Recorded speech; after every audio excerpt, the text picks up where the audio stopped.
En este esfuerzo binacional de información y, como siempre, el análisis político allá de Adriana Braniff. ¿Cómo estás, querida Adriana? Buenos días, Pedro. Muy bien, aquí todo tu equipo saludándote desde este jueves ya más calurosito, ya se está quitando el frío que había, aunque está nublado, pero con muchísima energía para ver cómo está el ambiente político aquí en los Estados Unidos.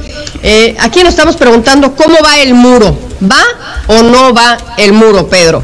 Bueno, pues la semana que entra, ya en el Senado, se va a votar sobre la emergencia convocada por el presidente, que es la que finalmente va a financiar este muro. La historia va así: el presidente llamó, como sabemos, emergencia nacional para hacerse de este dinero y construir el muro, cosa que el Congreso puede echar para atrás. Ya se votó en la Cámara, donde hay mayoría demócrata, y se votó en contra con 245 votos.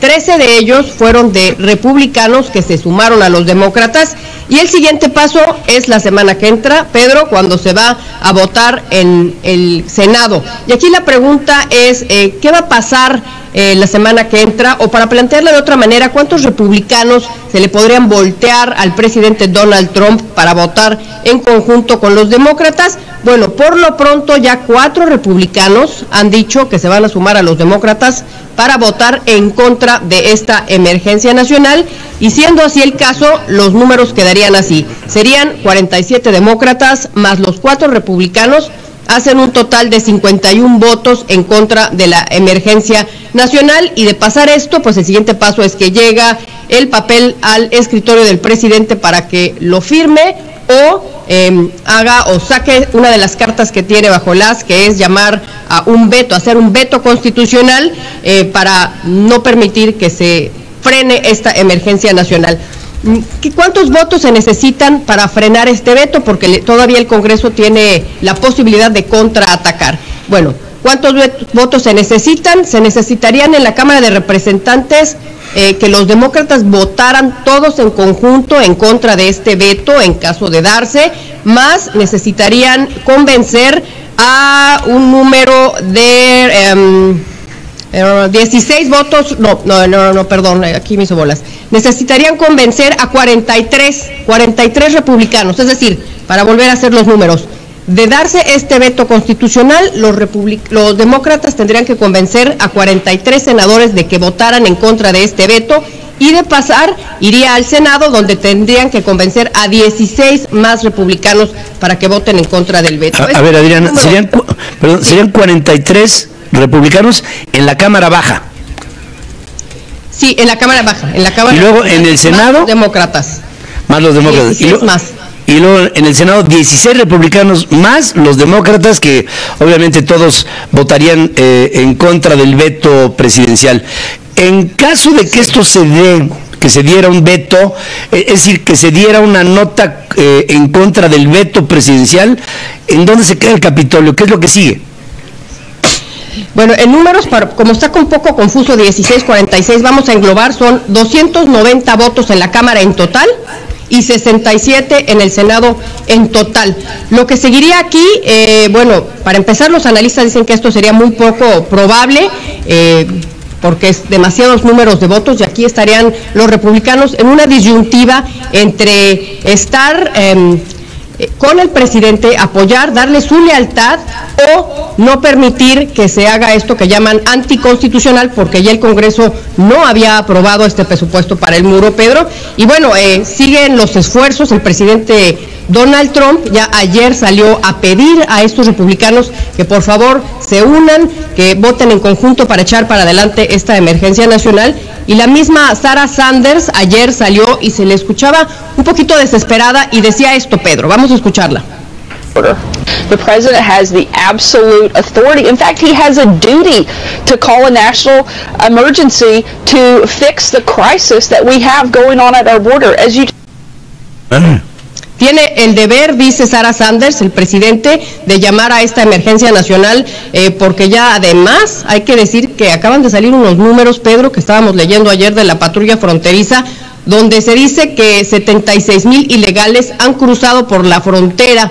Decía Sarah Sanders ahorita en este audio que lo estábamos escuchando, que se podría llenar ya el estadio de New Jersey, que tiene una capacidad de 82,500, según lo googleamos, pues sí se llenarían con estos 76,000 ilegales, que además tienen un ingrediente más, dicen estas encuestas, que ahora se está hablando de que la mayoría son, el 67% de este total, niños sin acompañamiento de los papás, o sea, lo que llaman aquí los unaccompanied minors, y también familias, siendo que antes eran básicamente hombres los que cruzaban la frontera.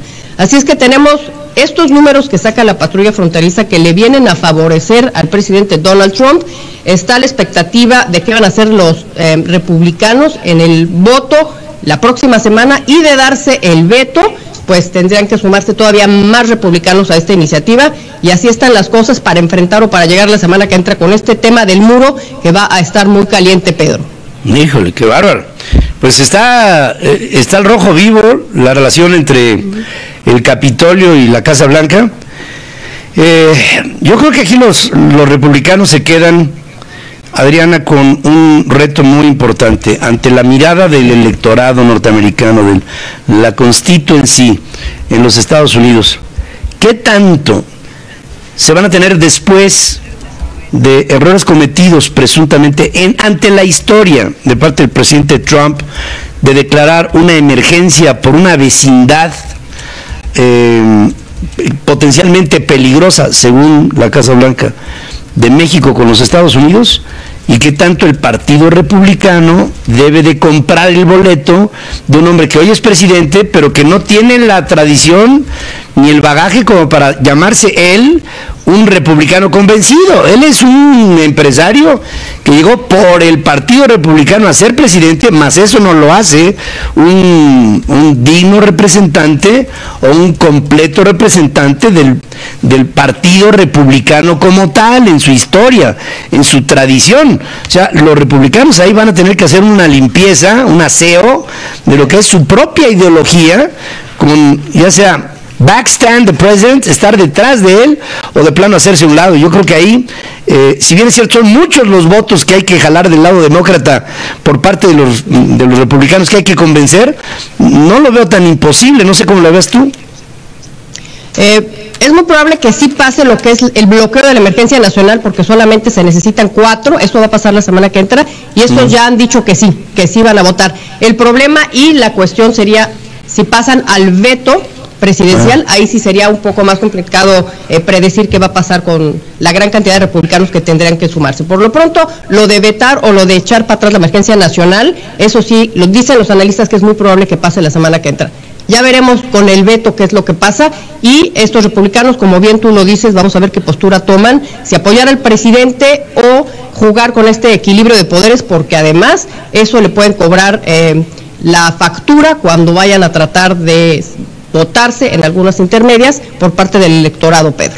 Sí, y luego vendrá la presidencial y es muy probable que, si bien es cierto, ahora no se hizo un brinco de la última administración a esta, de un republicano a otro, de un demócrata a un republicano, como fue el caso de Obama para llegar a Trump, ahora, digamos, si se descuida tantito el Partido Republicano, perdería el poder en la Casa Blanca por muchos años, y bueno, eso es lo que, a lo mejor estoy adelantando demasiado, pero a mí se me hace que la postura republicana se pone en entredicho ante una población que de plano no vea un muro en el siglo XXI, a un muro como la solución a sus problemas en el sur.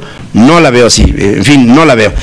Gracias como siempre, Adriana. Si hubiera algún tipo de variable pronto, házmelo saber, porque creo que lo que dices tú es muy puntual. Es prácticamente un hecho que la emergencia nacional como tal, ya ante el Capitolio, se va a revertir, lo dicho por el presidente hace 2 semanas. Así es, vamos a estar al pendiente, y la semana que entra seguro vamos a hablar de esto y también de otros temas, porque hoy Paul Manafort podría escuchar su juicio, irse a la cárcel. Es el que fue el jefe de campaña del presidente Trump. Hoy por la tarde, a las 3 de la tarde, vamos a estar muy pendientes qué pasa con este personaje, para mañana tenerles toda la historia. Muy bien. Adriana, como siempre, gracias. A ti, Pedro. Gracias a ti, gracias Alberto, muchas gracias a todo el equipo de Central FM Equilibrio en los Estados Unidos.